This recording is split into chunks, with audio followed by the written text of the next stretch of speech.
All right. Welcome back, everyone. I promised to do an example problem here, but we're gonna hold off on a little bit. I want to explain a couple more things that are gonna be important to us.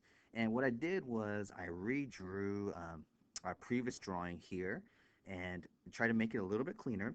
One thing I wanted to note here is that, one thing that's really important to understand about Mohr circle is that here, this represents theta equals 0 degrees. This represents our state of stress here at x prime. I'm sorry, not x prime, but at x here in that original coordinate system that we drew. And here was this sigma x, okay? Sigma x. If we went and here was this tau xy, if you will. So in a way, we're kind of like talking about this face of the stress element.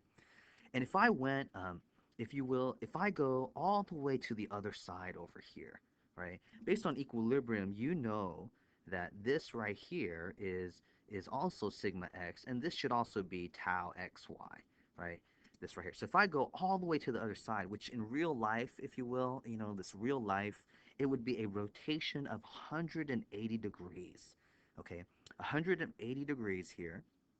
But that 180 degrees is essentially going back to the same state of stress. So what that means is 180 in real life is actually 360. It's 360 all the way around back over here. Back to the same state of stress right here. So this location right here. So what that means is that if you rotate theta in real life, okay, real life right here, real life, then it really in Mohr circle, that means 2 theta in Mohr's circle. All right, so that's kind of important to note. Okay, so here if you and you can tell obviously from these equations here, the stress transformation equations, the existence of this 2 theta here, here, and here just implies, again, if you take this into a circle, it just shows that this 2 theta actually does occur, this theta to 2 theta relationship. But and so here, if I want to look at, in particular, things that I'm interested in terms of like principal stresses, so if I want to get to sigma 1 here, I've got to go this angle right here, alpha.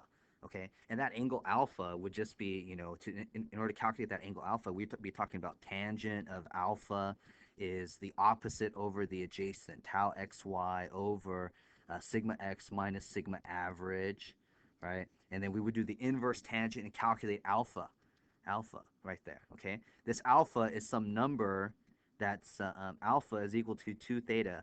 And if we want to get the theta, it would be alpha divided by 2, okay? So that if I wanted to go to the sigma 1 orientation, if you will, the principal, the maximum principal stress here, this is what we're talking about here is an angle of rotation of alpha over 2 or theta, and we went here, we went counterclockwise. So that means that this original x-axis that was here, we are going to draw this at an angle up here.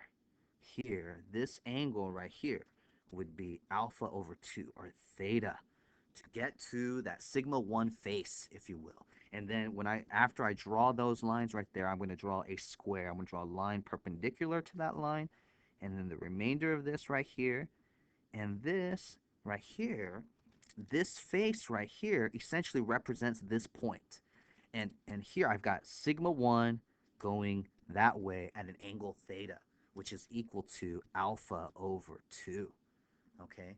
This alpha over 2, or anyway, okay, so here this is sigma 1, and this is right here, that sigma, so that'll be the straight of stress. And then if I want to go to the other side of that, I want to go, if I want to go to the other side of that, if if I want to go to, let's say, sigma 2, if I want to find sigma 2 here, this sigma 2 from this point would be 180 degrees from this sigma 1. So here sigma 1 is here at theta, right here.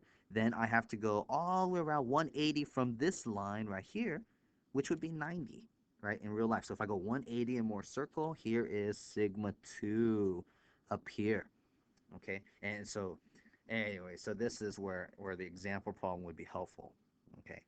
But anyways, if we apply this approach to everything, And then same thing with here. If I want to get to the maximum, let's say shear stress at this point right here. So let's call that, let's make that purple right here. So if I want to get to this maximum shear stress here, I'm going to, from my original horizontal axis, I need to go some angle beta, if you will. And that angle is just, I've got here, all I need to do is do this again right here. It's just, well, it's just 90 minus alpha, or beta, tangent beta is equal to, in this case, this is opposite here, which would be sigma x minus sigma average over the the tau x, or the adjacent, so tau xy, it's just a flip, okay, or just 90 degrees, or beta is equal to 90 minus alpha, right? 90 degrees minus alpha, because this is 90 right here. So, hey, great. Life is easy, right?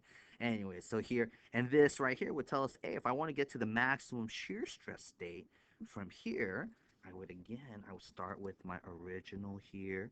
I had to rotate clockwise an angle of beta, which in Mohr circle, I rotated the angle beta, which means in real life, to get to this maximum in-plane shear stress state, I got to go here. This is beta over 2. Can you even see that? Let's just draw that over here. This is beta over 2, okay?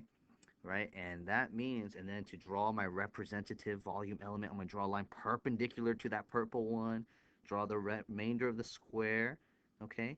And that tells me on this face right here, if I zoom in on this, make it really big here, right here. If I zoom in on this right here, bam, bam, right here. I've got some lines. Here was my, if you will, my original x axis, and then here is my new beta over 2 axis here. This is beta over 2. This is my maximum in plane shear stress state, and I have here a plus tau, okay? A plus tau, okay? So this would be my new plus direction, and another new plus direction here. And this would be right here, this would be my tau max on the plus x. This is a positive tau, so it would be this direction, and here this would be my tau max. And I would have here, let's see, equilibrium, bam, bam, tau max, and then here the normal stresses in this case, this point at C is just sigma average, right? And here this is just sigma average, and it doesn't matter what side I'm on for this maximum shear stress, it's always sigma average. Right, I love Mohr circle. Okay, here we go. All right, so finally, all right, after much, much explanation of the stuff, we're going to put some numbers to this. And those of you who are upset, oh, you didn't do the example problem, don't judge me, judge yourself. All right, see you in a little bit.